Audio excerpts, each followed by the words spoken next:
Na semana passada você ficou sabendo tudo sobre a Conmebol Libertadores. Hoje é dia de falarmos de Buenos Aires sobre a Copa Sul-Americana. O Rotas da Bola está começando.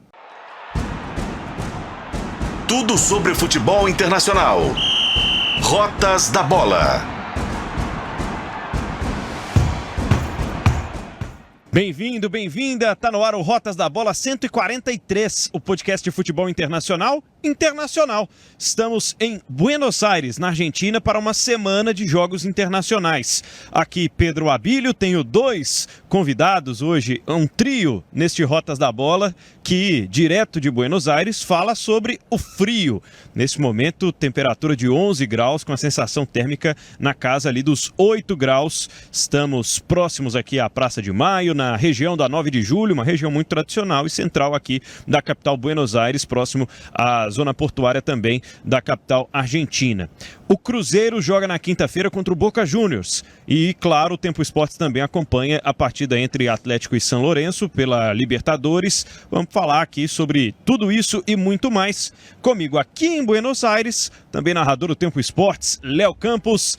Bem-vindo ao Rotas da Bola. Tudo bem, Léo? Tudo certo, Pedro. Muito obrigado, pela primeira vez participando com você, com o nosso Fred Jota, aqui diretamente da Argentina. Você falou sobre o frio, e acho que o vento também, que piora essa sensação do frio aqui em Buenos Aires. Mas uma semana muito especial e inusitada, que temos inclusive Atlético e Cruzeiro na mesma semana jogando em Buenos Aires.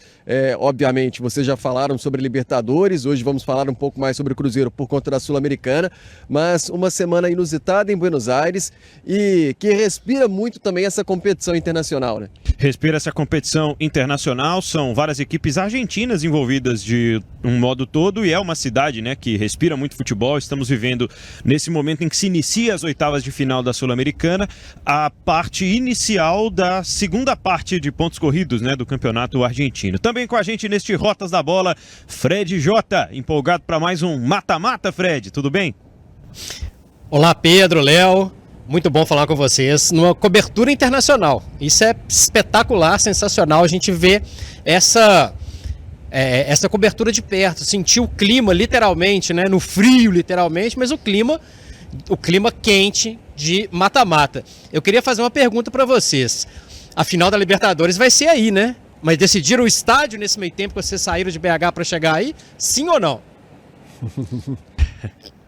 Olha, decidiram ainda não, mas esse foi um dos assuntos da nossa primeira noite aqui em Buenos Aires com algumas pessoas e até mandar um abraço aqui para o Matheus, nosso amigo aqui de Buenos Aires, o pernambucano Matheus, que conhecemos aqui em Buenos Aires, vive aqui em Buenos Aires, e ele falou com a gente que aqui todo mundo acredita que a final vai ser no Monumental, Léo? É verdade. Tem até um estádio que está muito preparado para isso, Teve uma reforma recentemente.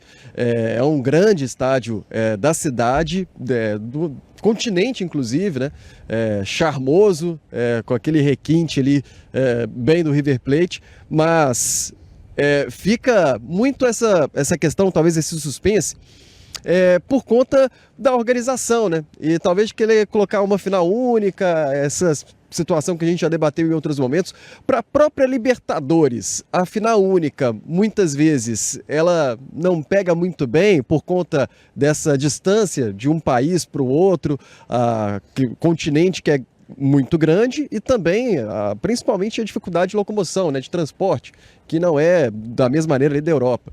Então, fica esse suspense muito por conta disso. Então, se na Libertadores já tem isso, na Sul-Americana, que não é a principal competição do continente, já perde um pouquinho o sentido também, Lembrando que a final da Sula vai ser em Assunção, Fred, no Paraguai. Até o momento é isso, Porque só aqui mesmo, na América do Sul, que demora tanto tempo a definir. Nós estamos há poucos meses da final da Libertadores e, aproveitando a presença de vocês em Buenos Aires, a ideia foi exatamente começar pela Libertadores, porque tem uma dúvida, tem uma interrogação em relação a essa final, o jogo mais importante do continente no ano. A gente não sabe qual estádio que vai ser. A gente espera que, pode ser que, isso é um ponto negativo no momento de transformação das competições. As competições, a gente fala direto aqui no Rotas, que as competições elas se profissionalizaram, elas começaram a espelhar um pouco o que a UEFA faz, mas ainda tem um caminho longo a ser seguido. Caminho longo que o Cruzeiro também vai ter que seguir, se quiser ir até Assunção. E aí acho importante a gente já começar a falar a respeito desse Boca Juniors. Hoje, se a gente começar a colocar lado a lado a trajetória dos dois na temporada e o momento, podemos falar que o Cruzeiro é favorito? Olha, eu acredito nisso, viu, Fred? O Boca vive um período de transformação que parece que não termina nunca e a gente não imaginava estar aqui falando sobre um Boca e Cruzeiro nas oitavas da Sul-Americana. É até um confronto tradicional, né? As duas equipes que já se enfrentaram na Libertadores e as torcidas, né, sabem da dificuldade que é enfrentar o um ao outro. Nesse momento, não só pelo futebol que joga o time do Fernando Seabra, que é um pouco mais encaixado do que o time do Diego Fernandes, eu acredito num favoritismo do Cruzeiro, até pela organização. O Cruzeiro, por incrível que pareça, ele se reestruturou com as chegadas, né, das SAFs, primeiro com o Ronaldo, agora com o Pedrinho, o Pedro Lourenço, e vejo hoje um Cruzeiro mais tranquilo nos bastidores para se organizar na disputa de competições paralelas, viu, Léo? Pelo que eu estou observando, que a gente tem conversado com argentinos aqui, torcedores do Boca, e também o que eu tenho acompanhado da imprensa local, que desde o ano passado, quando o Boca troca de treinador, sai o Almiron, vem o Diego Martínez, e tem até que eu vi o comentário agora de jornalistas. Ele tem mais peças, pode variar um pouco mais, só que tem tido o seu rendimento muito questionado aqui na Argentina com o Boca Juniors. Então, o Boca que nos últimos 4 jogos venceu apenas uma partida, e não só a questão do resultado, mas eu tenho observado que o rendimento do Boca tem sido muito questionado pela imprensa local. Ele tem o Romero no gol, ex-goleiro de Manchester United, que vocês conhecem bem, tem o peruano, o Advíncula, tem o Medel, ex-Vasco na zaga, no ataque então, tem o Cavani, tem o Merentiel, que passou pelo Palmeiras, está emprestado inclusive pelo Palmeiras ao Boca Juniors. Então tem alguns jogadores conhecidos, bons jogadores tecnicamente, mas o rendimento do time ainda não tem agradado. E o que eu tenho acompanhado, um comentarista disse assim, o Boca, até perguntaram sobre se o Cruzeiro seria uma prova de fogo para o Diego Martínez. E o comentarista disse, olha, o Boca está dependendo do Boca mesmo. Então, primeiro o Boca precisa competir mais para saber ter um time mais competitivo para saber se o Cruzeiro é favorito ou não. É claro que historicamente a gente está falando de um bicampeão de Sul-Americana, né, com 2004 e 2005, com uma equipe que jogar contra ela assusta qualquer adversário na Bombonera. Vice da Libertadores, né? Vice da Libertadores. E a gente tem que lembrar principalmente sobre esse favoritismo que citamos aqui e o momento melhor estruturado pelo menos que vive o departamento de futebol do Cruzeiro, que o Boca se classificou em segundo no grupo do Fortaleza, né? Teve que passar pelo playoff e até algumas semanas atrás jogava contra o Independente Del Valle para conseguir essa vaga às oitavas da Sul-Americana, viu, Fred?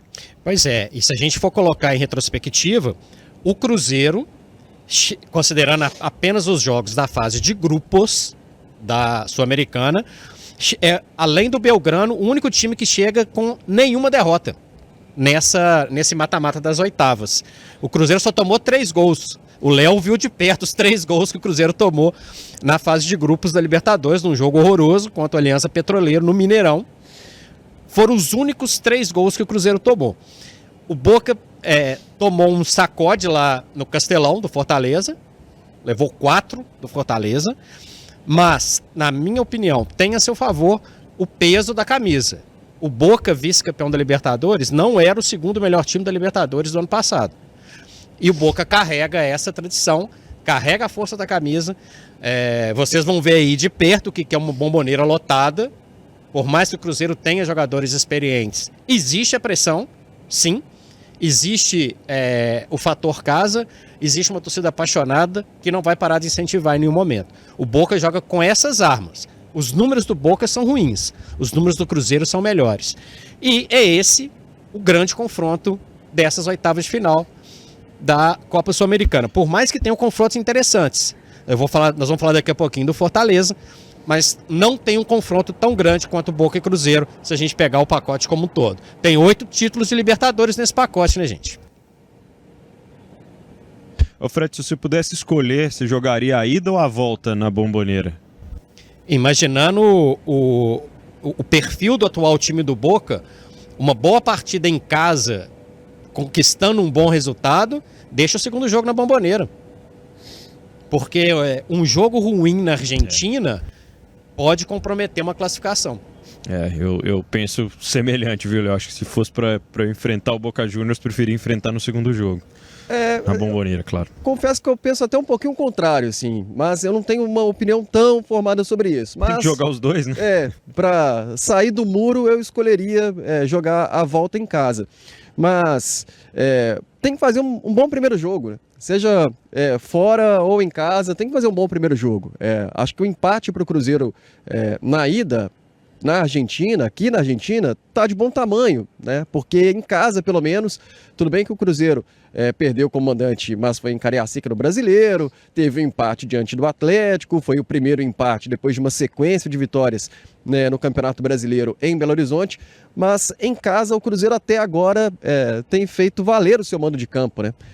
Em BH especialmente. Ô Léo, você que narra todos os jogos do Cruzeiro, eu queria entrar num tema com vocês, os estrangeiros do Cruzeiro e esses reforços, né? O Cruzeiro é um outro time agora, né? Vai ser um outro Cruzeiro em relação àquele que disputou a fase de grupos da Sul-Americana. A importância desses reforços e a importância também dos gringos do Cruzeiro nesse mata-mata de Sul-Americano, na sua avaliação. Acho importante porque o futebol ele já está sul-americanizado, né? O futebol brasileiro cada clube ali tem um gringo, então, mas tem que jogar bola. Por exemplo, no Cruzeiro tem gringo que é reserva, tem o Vidalba que é reserva. Para mim, dos reforços de gringo, né? O Lautaro ainda precisa encaixar um pouco mais. Ele tem agradado no seu esforço. É um jogador que você vê que tem aquela raça, que corre, que está querendo agarrar essa vaga de titular. Mas tecnicamente, acho que nesse esquema tático ele ainda não se encaixou perfeitamente. Ainda sobre os reforços, no ataque o Caio Jorge foi muito questionado no Clássico, então imagino que o Fernando Seabra já está começando a pensar que pode, quem sabe, pintar o Dineno, que é outro gringo, e que correspondeu já mais do que o próprio Caio Jorge. Obviamente, Caio Jorge com menos tempo no Cruzeiro, precisa de sequência? Precisa, mas não tem agradado, pelo menos a mim não tem agradado até agora. Então, agora, falando sobre gringo ainda, né? Um que começou a perder espaço, o Romero, né? Ficou uma dúvida, assim, porque o Wallace foi titular no Clássico. E o Matheus Henrique já sentou o Lucas Silva, né? Esse aí, o Lucas Silva, até porque o Lucas Silva já estava em baixa, né? E o Romero não. Tudo bem que existe a expectativa do Wallace, de fato, ser titular, mas eu acho que o Wallace ainda não está pronto fisicamente, né? Tanto é que não suportou 90 minutos, acabou saindo para a entrada do próprio Romero no Superclássico. Então, é um gringo, por exemplo, que tem até a cara desse jogo contra o Boca, né? Fred Jota, você acha que o Cássio tem boas lembranças do Boca Juniors? Ele até falou sobre isso depois do Clássico no fim de semana, né? Vai reencontrar o Boca, adversário de tantas histórias com o Corinthians. Tem ótimas lembranças. O Cássio é um goleiro importantíssimo, jogador importantíssimo no momento que o Cruzeiro está vivendo. O Cássio não vai sentir a pressão da Bombonera. Tem jogadores que poderiam sentir em outro momento. Lembrando que o Cássio tem uma recordação muito boa de 2012 e uma recordação amarga de 2013, quando o Boca elimina o Corinthians da Libertadores. Para mim é um ponto-chave em termos de experiência, de qualidade e de entender o que é a pressão de jogar um jogo desse tamanho. Lembrando que, além do Cássio, outros 4 reforços foram inscritos nessa fase pelo Cruzeiro. Um gringo ficou de fora, né, Léo? O Peralta tá fora, assim como o Jonatas Jesus. Os outros 5 que chegaram, Cássio, Matheus Henrique, o Wallace, Lautaro estão dentro. E isso dá um ganho gigantesco para o Cruzeiro. Mas talvez o passo primordial para a classificação esteja no gol do Cruzeiro. É a minha avaliação. O jogo que eu comentei com o Léo aqui, que o Cruzeiro tomou 3 gols, marcou a carreira do outro goleiro no Cruzeiro nessa Copa Sul-Americana, fechou as portas para ele no clube, Léo. Porque o Cruzeiro abriu 3-0, né? E aí já tinha um jogo praticamente ganho. E depois a coisa foi desandando, falhas aconteceram do sistema da defesa, não só do próprio goleiro, o Rafael Cabral, mas leva 3 gols daquela maneira, depois de abrir 3-0, né? Pegou muito mal para o Cruzeiro. Bom, para a gente fechar esse tema Boca Juniors e Cruzeiro, vocês têm mais alguma sensação aí, alguma expectativa? Acho que o único tema que faltou foi mesmo saber o peso da Sul-Americana daqui para frente para a campanha do Cruzeiro, né? Que se aproximou muito do G4 no Campeonato Brasileiro. O Boca Juniors faz uma campanha ali de meio de tabela, mas é só o princípio, né? Na segunda parte do Campeonato Argentino, foi eliminado na semifinal na Copa da Liga da primeira parte do campeonato nessa temporada pelo Estudiantes. Então, existe uma certa pressão para o Boca com o Campeonato Argentino, que o Cruzeiro está vivendo um pouco mais leve. Acho que a classificação para a Libertadores é o grande objetivo e que o Cruzeiro hoje, ficando ali naquela parte entre os 5, 6 primeiros, fatalmente vai conseguir, nem que seja uma pré-Libertadores de forma tranquila, viu, Léo? Acho que depois dos reforços, especialmente, cresceu a cobrança em cima do Cruzeiro e a projeção, né? Antes eu acho que não se pensava muito em Copa Sul-Americana, tinha que priorizar o brasileiro, porque a meta era, mais uma vez, ficar ali, quem sabe, no meio da tabela, um pouco para cima. Mas agora não, né? Com os reforços, até a própria SAF do Cruzeiro já está um pouco mais ambiciosa, a nova SAF, vislumbra um pouco mais. A gente já viu declarações do próprio Pedrinho com o desejo de conquistar, por que não, também uma Copa Sul-Americana. Então, não vejo que, se o Cruzeiro for eliminado para o Boca, a temporada não acaba. Mas tem um desejo sim de se classificar, o Cruzeiro dá importância para a Copa Sul-Americana para conquistar o que seria um título inédito. Você vê assim também, Fred? Tem algum peso maior entre uma das duas competições que o time mineiro disputa? Olha, a tendência do Cruzeiro jogar a Libertadores é muito grande. O Cruzeiro está bem posicionado no Campeonato Brasileiro. O Campeonato Brasileiro ainda vai ter um campeão da Copa do Brasil que vai abrir uma vaga. Pode ser que o campeão da Libertadores seja brasileiro também, abre outra vaga. O Cruzeiro está encaminhando sua classificação para Libertadores via brasileiro. Mas taça é taça. Taça continental, final única, eliminar o Boca pelo caminho. Isso tudo traz um peso e traz um ganho para o prestígio do Cruzeiro tão arranhado nas temporadas anteriores. Vale demais para o Cruzeiro a conquista sul-americana. Vale demais. Uma conquista inédita e uma conquista, repetindo, continental.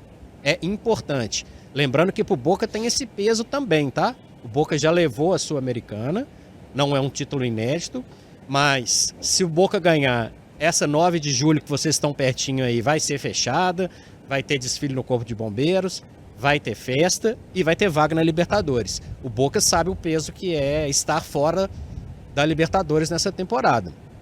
Então vale demais pros dois e é taça, gente. Taça é importante. A Bomboneira, ela pulsa com a taça que for. Uma taça continental, ainda muito mais. Só pra gente dar um bastidor aqui, a gente tá observando de perto, viu, Fred? É uma corrida pelos ingressos. E aí já é uma corrida paralela, né? Porque os ingressos se esgotaram rapidamente. Os ingressos de forma oficial. São 2.000 ingressos, né, para cruzeirenses na Bomboneira. A torcida do Boca deve lotar para perto de 50 mil pessoas acompanhando esse jogo na quinta-feira.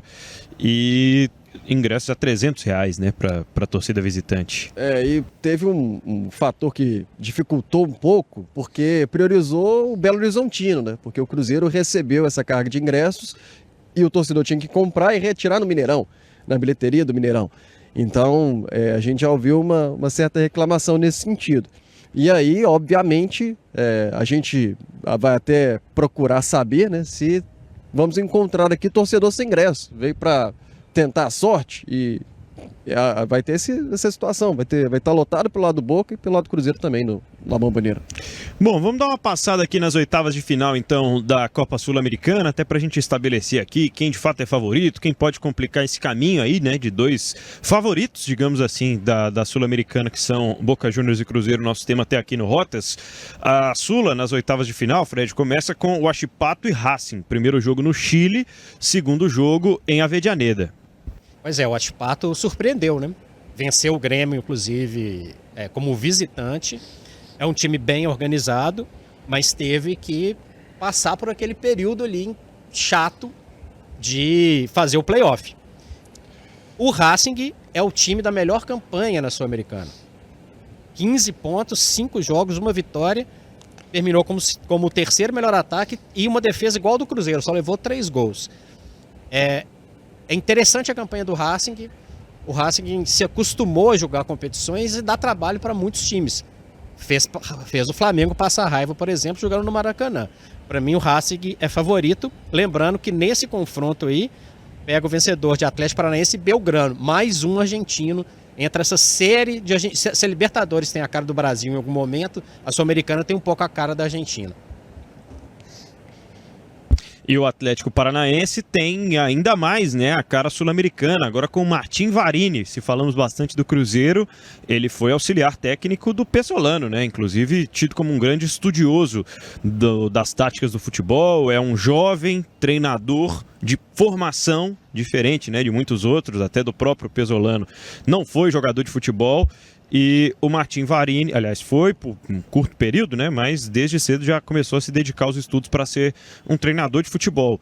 E hoje comandando esse Atlético Paranaense, que tem o Mastriani como a grande referência, né, para marcar os seus gols. Vejo o Atlético Paranaense ainda em reformulação em termos de elenco, mas um time que pode complicar um campeão de Sul-Americana aí pelo caminho, viu? Teve que disputar a repescagem, né? O Atlético Paranaense na Copa Sul-Americana, acho que decepcionou um pouco. A gente esperava que o Atlético Paranaense fosse classificar até diretamente para as oitavas de final.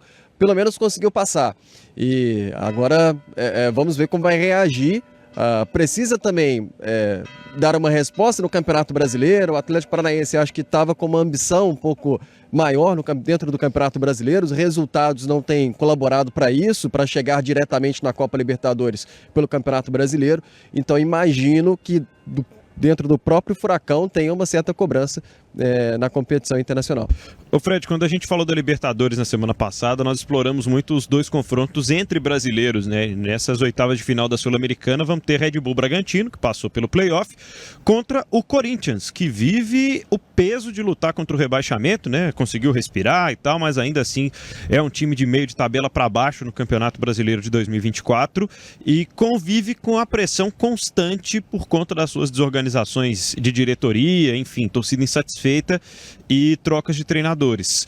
Quem que você acha que é favorito entre os paulistas para passar para as quartas? Pedro, na bola, o Bragantino. Na pressão da torcida, o Corinthians. A gente estava falando do Boca, falando da Bombonera, e eu falei que vocês vão ver isso de perto, o que é um estádio apoiar o tempo inteiro, incondicionalmente, independentemente do que estiver acontecendo durante o jogo. No Brasil tem uma torcida que faz isso com perfeição, que é a torcida do Corinthians. O Corinthians precisa sair lá de baixo do brasileiro. Essa é uma situação. Inclusive, o Corinthians só tomou 2 gols nessa Copa Sul-Americana. Fez uma campanha muito segura, muito tranquila. O foco do Corinthians, na minha avaliação, não está na Sul-Americana. Não está. O Bragantino tem um time mais organizado. Mas a pressão da torcida acaba que equilibra um pouco essa situação, lembrando que o segundo jogo é em São Paulo. Então o Corinthians pode decidir a vaga jogando na Neoquímica Arena e isso equilibra. O Corinthians é um time mais limitado, mas é um confronto equilibradíssimo. Esse é um que depende do primeiro jogo. Se o Bragantino fizer uma gracinha em Bragança, dificilmente o Corinthians reverte. E aí, reserva o futuro nas quartas de final, um confronto contra Rosário Central ou Fortaleza. Estou muito à vontade para falar sobre o Rosário Central, que é uma equipe que enfrentou o Atlético na fase de grupos da Libertadores. E narrando os dois confrontos, eu pude perceber que é um time de lampejos, né? O Rosário hoje é uma equipe que depende muito dos contra-ataques, mas ao mesmo tempo é um time vertical e rápido, né? Então pode, de alguma forma, complicar, mas vejo o Fortaleza amplamente favorito para se classificar nesse duelo. O time do Vojvoda, inclusive, para mim é um dos mais fortes em disputa dessa Sul-Americana. Fortaleza é uma equipe muito coesa, é um time que tem uma organização há muito tempo e a facilidade, né, de lidar com as ideias de um treinador há mais tempo também. Então, a probabilidade de termos aí um confronto brasileiro também nas quartas de final, na minha opinião, é grande, viu, Léo? De certa forma, passou com facilidade num grupo que tinha o Boca, né? Conseguiu empatar com o Boca e goleou o Boca no Castelão. Então, o Fortaleza, que jogou inclusive recentemente contra o Cruzeiro, E tinha lá até alguns desfalques, o Lucero, o principal artilheiro do Fortaleza na temporada, não foi para o jogo, mas um time que começou ali com uma certa dificuldade. Só que a vantagem de se ter um treinador que tem o time nas mãos, que conhece bastante esse trabalho, que está há bastante tempo, né, trabalhando no Fortaleza, conhece bastante do seu elenco, ele conseguiu, com uma substituição, ele tirou o meio-campista no jogo contra o Cruzeiro, colocou um ponta, colocou um atacante, um jovem atleta, o venezuelano do Fortaleza, e depois o time começou a ficar bem mais rápido, complicou bastante para o Cruzeiro, dali para frente o Cruzeiro não jogou mais. Então vai bastante no coletivo, né? E sim, concordo contigo, é um ótimo candidato, aí, um forte candidato para chegar à decisão. É o Andrade? Isso, venezuelano, Andrade. de 19 anos. Sobre os outros jogos, viu, Fred? Pra gente fechar, Palestino contra o Independente de Medellín. Primeiro jogo é no Chile. LDU, primeiro jogo em Quito contra o Lanús. E o Libertad do Paraguai, que faz o primeiro jogo em casa contra o Sportivo Ameliano. Essas são as oitavas da Sul-Americana. E desse jogo aí, Fred e Pedro, saiu o adversário do Cruzeiro. Ou do Boca, né? Evidentemente. Libertad e Sportivo Ameliano. Fred. Para resumir, o Fortaleza é um time de Libertadores jogando a Sul-Americana. No momento que a gente está gravando esse episódio, o Fortaleza é vice-líder do Campeonato Brasileiro. Vamos ver como vai ficar o foco do Fortaleza, tá? Fortaleza vai jogar Libertadores no ano que vem via Brasileiro. Mas para mim, hoje, na bola, entre os times da Sul-Americana, é o que ele joga melhor. Palestino e Independente Medellín. Independente Medellín, para mim, é bem favorito. O Palestino tentou fazer algum barulho na Libertadores, grupo do Flamengo, e para mim muito abaixo do nível. LDU, talvez o time mais perigoso desses clubes que não são tão favoritos. É um time que joga muito bem quando está jogando em casa, é um time que não assusta quando joga fora de casa, é o atual campeão da Sul-Americana, bateu na Libertadores e voltou. Então, para mim, desse confronto, desses quatro aí, né, Palestino, Independente Medellín, LDU e Lanús, para mim passa a LDU. E fechando com uma coisa que para mim é muito importante. Nós falamos aqui do Atlético Paranaense. Começou com 4 vitórias nos 4 primeiros jogos da Sul-Americana. Tinha tudo para ser o primeiro, classificar com o pé nas costas. Ficou em segundo lugar exatamente porque o Sportivo Ameliano ficou com o primeiro lugar do grupo. Sportivo Ameliano, que já tinha eliminado o Olímpia na fase prévia, antes de chegar à fase de grupos da Copa Sul-Americana. É um time antigo, tradicional, mas um time com pouca camisa para o futebol sul-americano. Caso passem Cruzeiro ou Boca, os dois são favoritos diante de Libertad ou Sportivo Ameliano.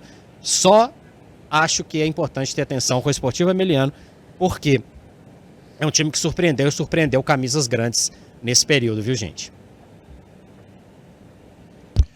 Muito bem, estão aí os playoffs da Sul-Americana, um bastidor, né? Nós também temos aqui em Buenos Aires os repórteres Vinícius Andrade e Rafa Nobre, repórteres de O Tempo Esportes. Então, toda a cobertura em otempo.com.br/esportes, nos canais digitais também, nas redes sociais, Instagram de O Tempo, no Twitter e, claro, os vídeos aqui no YouTube do Tempo Esportes também, de toda essa cobertura da Semana Mineira em Buenos Aires. Importante a gente ter falado sobre isso também no Rotas da Bola de hoje. Quero te agradecer, viu, Léo Campos, e desejar uma excelente transmissão na Bomboneira e uma excelente semana de trabalho aqui na Argentina. Para todos nós, você que vai narrar o jogo do Atlético contra o São Lourenço no Evo Gasômetro, que tenhamos boas coberturas durante essa semana aqui na Argentina e bons resultados para os mineiros na primeira semana das oitavas de final de Libertadores e Sul-Americana. Tivemos também os trabalhos técnicos de Pablo Abrete, aqui de Buenos Aires, a nossa central técnica com Henrique Barbosa, com Yuri Felipe e também a live, aliás, o nosso vídeo, né, para quem acompanha a gente no YouTube, com a Carol Oliveira e o Iago Lemos. Eu sou Pedro Abílio. E eu sou o Frederico Jota, esse foi o Rotas da Bola, que você pode acompanhar em youtube.com/@otempoesportes. Não se inscreveu? Tá na hora. Um abraço.